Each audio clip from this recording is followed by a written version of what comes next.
오늘 우리에게 주신 하나님의 말씀은 누가복음 11장 1절에서 4절입니다. 찾으신 후에 저와 여러분이 한 절씩 교독하시고 마지막 절은 합독하시겠습니다.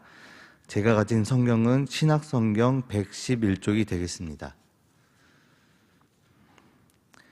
예수께서 한 곳에서 기도하시고 마치심에 제자 중 하나가 여짜오되 주여 요한이 자기 제자들에게 기도를 가르친 것과 같이 우리에게도 가르쳐 주옵소서. 예수께서 이르시되 너희는 기도할 때 이렇게 하라. 아버지여 이름이 거룩히 여김을 받으시오며 나라가 임하시오며 우리에게 날마다 일용할 양식을 주시옵고 우리가 우리에게 죄지은 모든 사람을 용서하오니 우리 죄도 사하여 주시옵고 우리를 시험에 들게 하지 마옵소서 하라. 아멘. 아멘. 기도를 계속하고 기도의 감사함으로 깨어있으라. 아멘. 오늘 이 새벽 하나님께서 사랑하시는 우리 귀한 성도님들 영상으로 또 인터넷과 모바일로 또 이 성전에서 함께 예배하며 또 하루를 열어가시는 우리 모든 성도님들에게 하나님께서 부어주시는 귀한 은혜와 축복이 함께 하시기를 간절히 축원합니다. 저는 오늘 예수님의 기도라는 그런 제목으로 함께 은혜를 나누고자 합니다. 기독교 서점을 가게 되면 그 도서 판매 리스트가 이렇게 나와 있습니다. 순위가 나와 있는데 그 순위 가운데 항상 상위를 차지하는 그 주제가 바로 기도라는 그런 주제의 책들이 있습니다. 우리가 신앙생활을 하면서 가장 많이 접하면서 또 많은 관심을 가지고 있는 것이 바로 이 기도에 대한 부분입니다.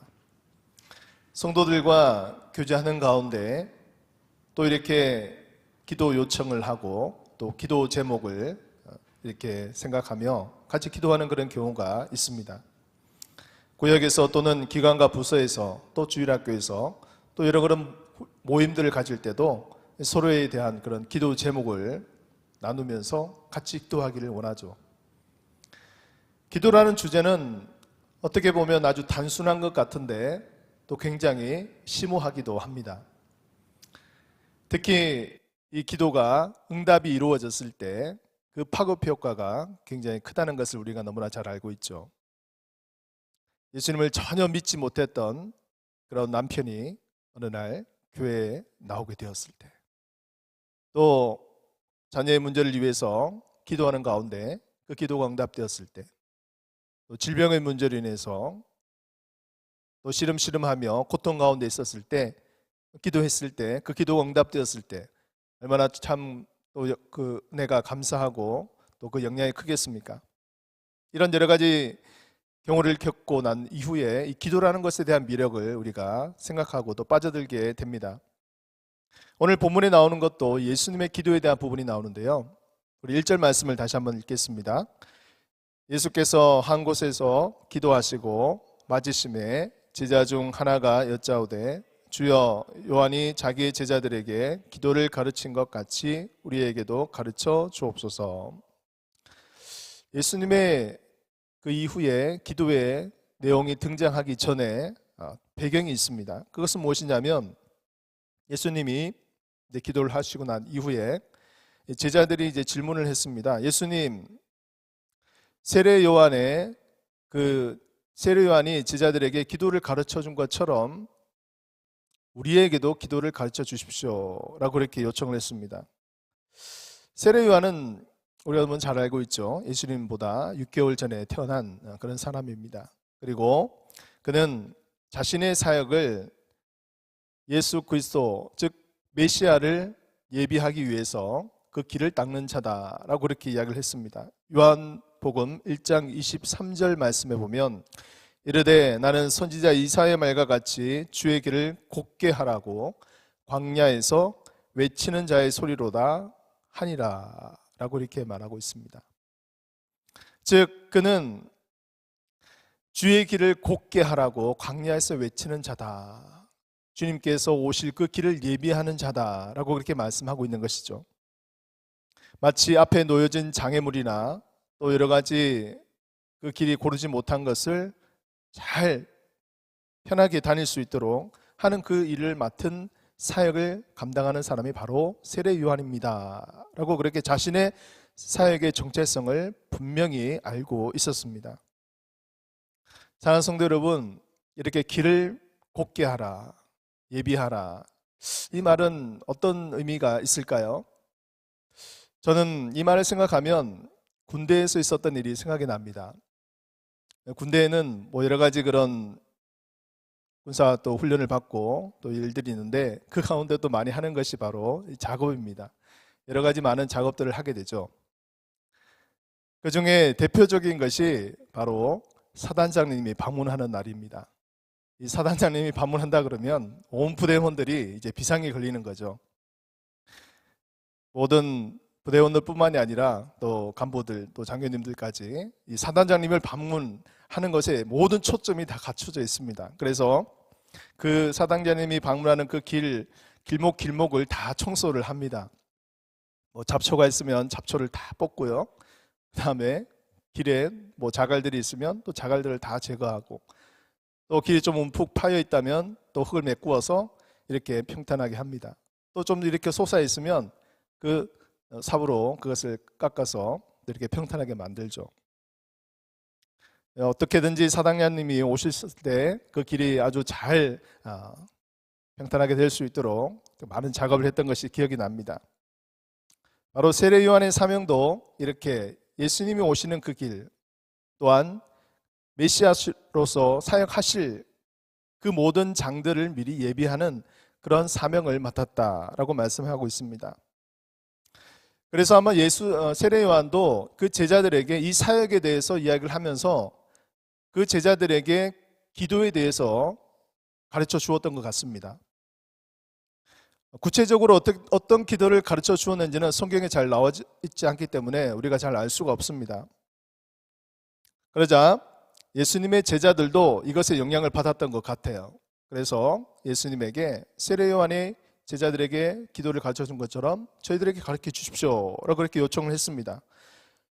그래서 이제 등장하게 되는 것이 바로 우리가 너무나 잘 알고 있는 예수님이 가르쳐 주신 기도, 주기도문이죠.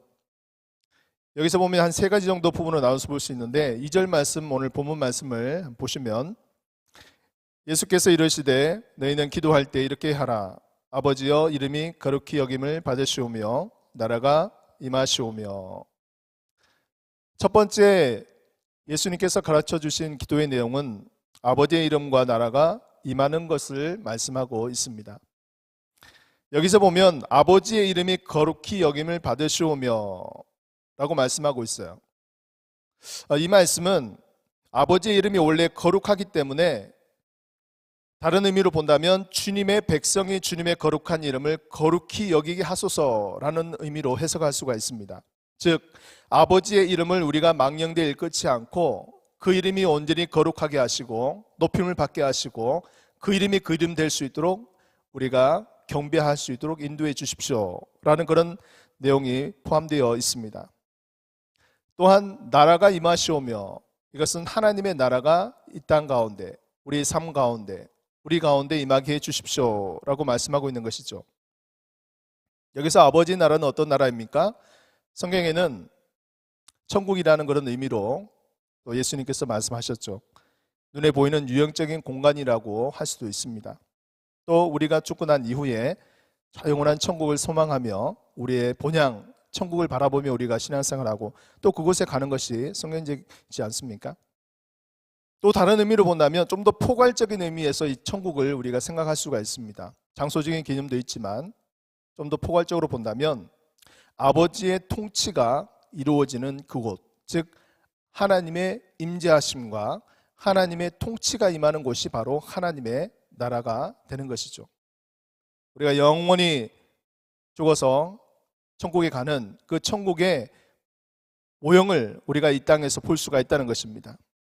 아버지의 말씀이 임하시고 그 말씀대로 살아가는 주의 백성들이 임하는 삶, 그리고 임하는 그곳, 또한 임하는 그 영혼, 바로 하나님의 아버지의 나라가 임하게 된다는 것입니다.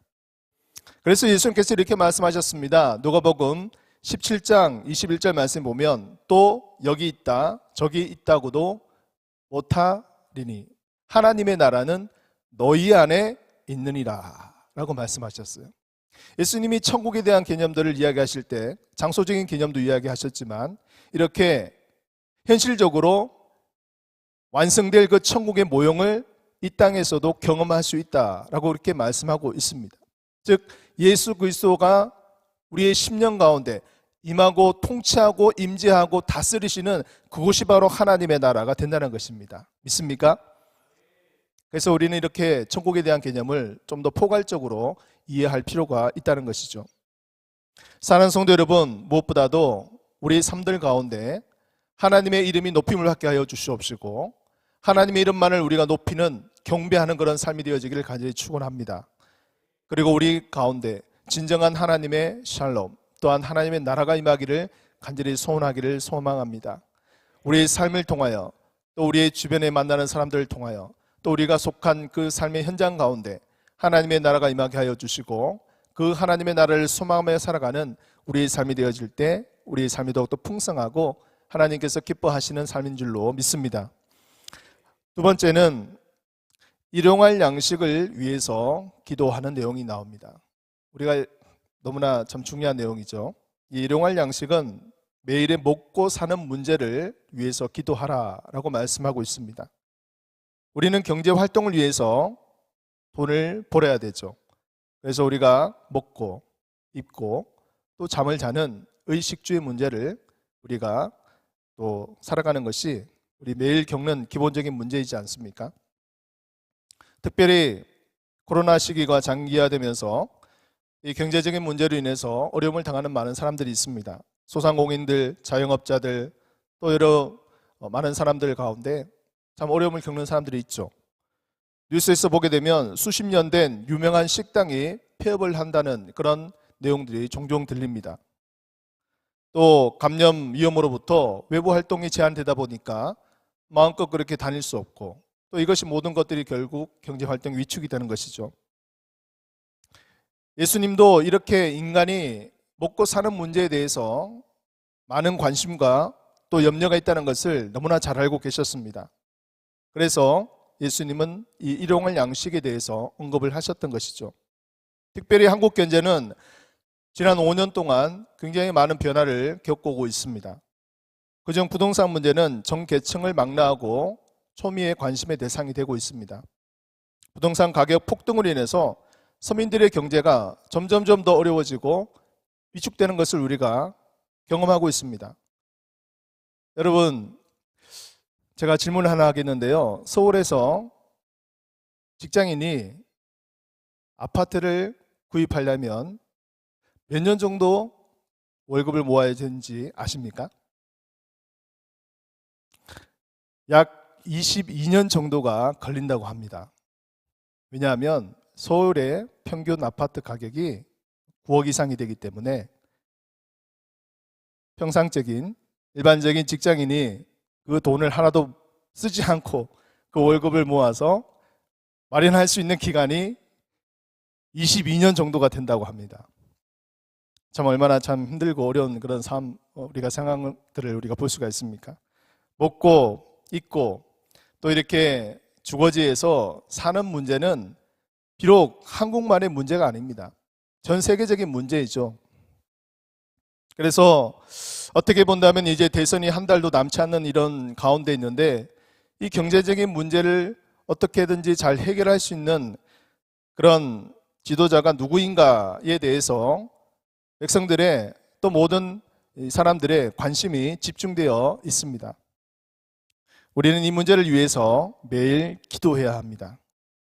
왜냐하면 우리의 삶의 가장 기본적인 부분이기 때문에 항상 우리가 직면할 수밖에 없는 문제입니다.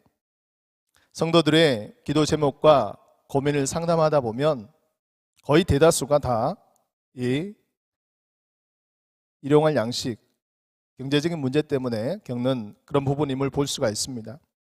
예나 지금이나 이 부분이 사람들의 주요 관심사입니다. 그래서 많은 사람들이 부담을 가지고 걱정하고 염려하기도 합니다. 예수님이 계셨던 그때도 마찬가지였습니다. 예수님이란 인간의 삶과 심리를 너무나 잘 알고 계셨기 때문에 그 백성들을 바라보면서 설교하시면서 이렇게 말씀하셨습니다. 마태복음 6장 31절, 그러므로 염려하여 이르기를 무엇을 먹을까, 무엇을 마실까, 무엇을 입을까 하지 말라 라고 말씀하셨어요. 얼마나 사람들이 이 일용할 양식, 의식주의 문제 때문에 고민하고 염려하고 걱정하는 것을 주님께서는 너무나 잘 알고 계셨죠. 우리가 먹고 입고 자는 이런 문제는 염려와 근심의 핵심입니다. 어쩌면 우리가 무덤에 들어가는 순간까지 우리가 이것 때문에 또한 고민하고 자유로울 수 없는 것도 사실입니다. 이러한 문제로부터 우리가 매일 벗어나고 우리가 자유하기 위해서는 무엇보다도 주님께 맡기는 것이죠. 우리 삶을 통치하시고 우리가 세상의 기준으로, 우리가 세상의 방식으로, 세상의 가치관으로 살아가는 것이 아니라 정말 하늘나라의 그 가치관과 하나님의 그 시선을 가지고 하나님의 그 기준을 가지고 우리가 살아갈 수 있는 그런 거룩한 주님의 백성이 되어질 때 우리는 어쩌면 이 의식주의 문제로부터 근본적인 우리의 삶을 바꿀 수 있는 그런 출발이 되지 않을까 생각해 보게 됩니다. 우리 모든 백성들, 우리 모든 성도님들이 이러한 삶의 실천자가 되시고 또 하나님의 은혜와 사랑으로 우리 모든 문제를 주님께 맡기는 그런 귀한 삶이 되어지기를 간절히 축원합니다. 우리 마지막으로 4절 말씀, 본문 4절 말씀을 한번 읽겠습니다. 우리가 우리에게 죄 지은 모든 사람을 용서하오니 우리 죄도 사하여 주시옵고 우리를 시험에 들게 하지 마시옵소서 하라. 아멘. 마지막 세 번째 부분은 죄 용서와 또 시험이라는 부분에 대해서 말씀하고 있습니다. 어떻게 본다면 이 죄 용서라는 부분은 사람과의 관계 속에서 이루어집니다. 여러 가지 그런 손해를 보았다든지 또 다툼이 일어났다든지 그런 여러 가지 부분에 있어서 민사상 또 형사상의 법률적인 관계에 있어서 이런 부분들이 생길 수가 있겠죠. 근데 왜 예수님께서 이것에 대해서 기도하라고 말씀하셨을까요? 어떻게 본다면 이 4절 말씀은 우리가 앞에서 보았던 이 일용할 양식에 대한 부분과 연결됩니다. 따로 떨어진 게 아니에요. 왜냐하면요, 우리가 경제 활동을 하는 가운데 여러 가지 불미스러운 일들이 일어날 수가 있습니다. 내가 잘못해서 그 사람에게 손해를 끼칠 수도 있고 또 반대로 내가 손해를 당할 수도 있습니다. 그렇죠? 그래서 이 돈 때문에 일어나는 많은 그런 불미스러운 일들이 결국 범죄로까지 이루어지기도 하고 또 그것으로 인해서 많은 사람이 피해를 당하고 고통을 당할 수가 있다는 것입니다. 그래서 내가 잘못해서 내가 상대방에게 손해를 끼쳤다면 내가 그것에 대해서 용서를 구해야 되고 또 용서해 주어야 되는 것이죠. 반대로 또 그런 일을 당했을 때 또 상대방을 좀 배려하면서 내가 좀 양보할 수 있고 그 사람을 용서해 줄 수 있는 그런 마음도 가질 수 있어야 한다는 것입니다. 만약 이러한 것들이 모든 법과 질서의 원칙대로만 적용해서 해야 된다면 얼마나 이 세상이 참 삭막하게 되겠습니까? 그래서 민사상, 형사상 법이 집행되는 가운데서도 서로 중재해서 합의할 수 있도록 여지를 줍니다. 웬만하면 서로 잘 양보하고 합의하여서 법의 심판대로 그대로 하는 것이 아니라 좀 이렇게 원활하게 잘 협의할 수 있도록 그렇게 안내를 하는 것이죠. 내가 잘못하여 피해를 주었다면 물론 그것에 대해서 분명히 우리가 사과를 해야 됩니다.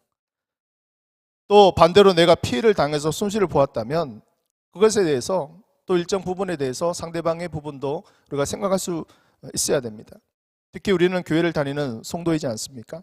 세상 사람들이 볼 때 특히 교인들은 더 높은 도덕성과 더 높은 그런 가치관을 가진 또 다른 그런 것을 생각하는 그런 경향이 있습니다. 우리가 좀 더 크리스찬으로서 너무 인색하거나 좁은 마음을 가지고 살아가는 것이 아니라 더 넓은 마음으로 그리스도의 사랑을 품고 또한 그것에 대한 용서와 양보의 그런 이해의 마음을 가지고 우리가 살아가는 이러한 삶에 우리가 넘어선 자의 삶이라고 생각합니다. 이 부분들이 잘 해결되지 않으면 우리는 시험에 빠지게 됩니다. 사람들과의 관계 속에서 이런 복잡한 문제들이 원활하게 해결되지 않으면 결국 시험에 빠지게 되는 것이죠. 보다 넓고 여유로운 삶을 생각할 때 우리가 세상 사람들이 평가하고 판단하는 것 것을 우리가 잊지 말아야 합니다. 특별히 이 부분에 대해서 우리는 이 예수님의 말씀을 잘 생각하며 우리가 진정으로 예수님이 우리의 죄를 아무것도 바라지 아니하시고 조건을 달지 아니하시고 우리를 용서해 주시고 잊어버리셨던 것처럼 우리도 그 예수님의 사랑과 예수님의 용서의 모범을 보면서 우리가 당할 수 있는 그런 삶의 현실들 속에서 우리가 그것을 실천하며 살아가야 될 줄로 믿습니다. 특별히 우리가 삶을 살아가고 있는 이 세상 속에서는 여러 가지 많은 문제들이 복합적으로 얽혀 있습니다. 그렇게 쉽게 만만하게 해결되는 문제가 아닌 것들이 많이 있습니다. 그럴 때 우리가 예수님께서 우리에게 가르쳐 주신 이 기도의 내용들을 우리가 잘 생각해 보시기를 바랍니다.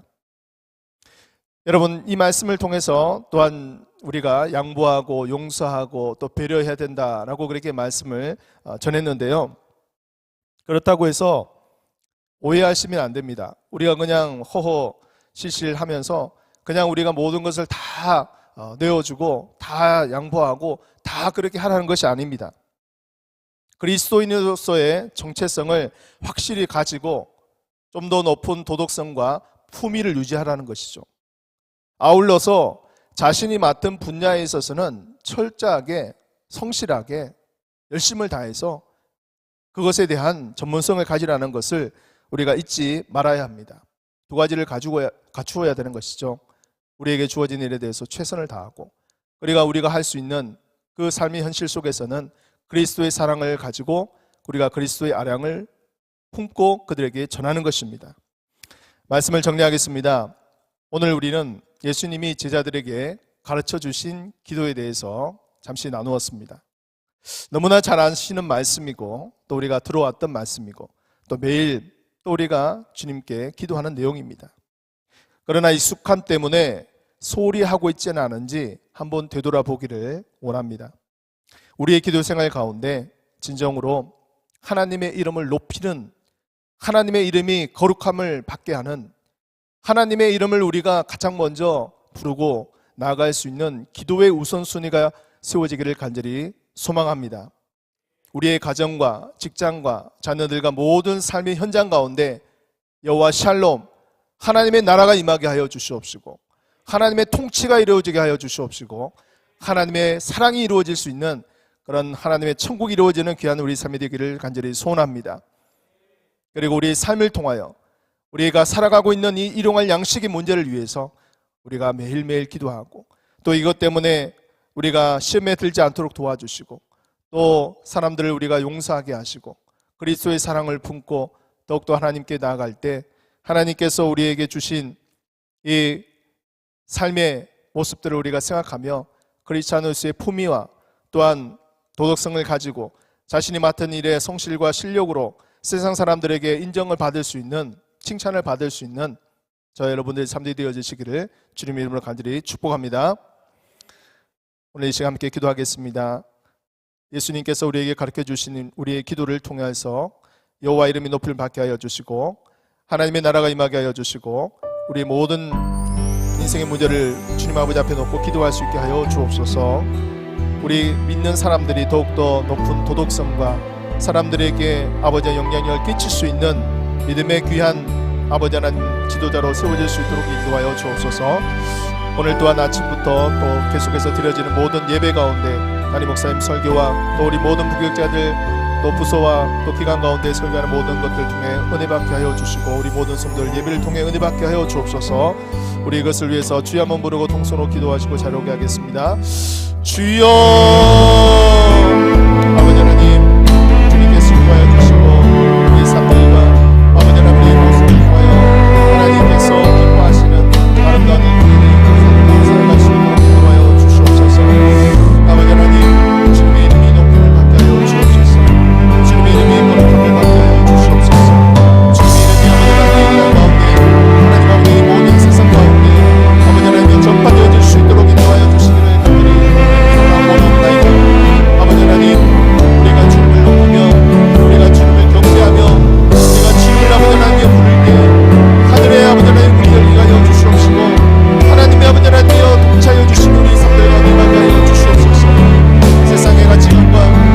세상의 아버지 하나님의 방법과 세상의 기준이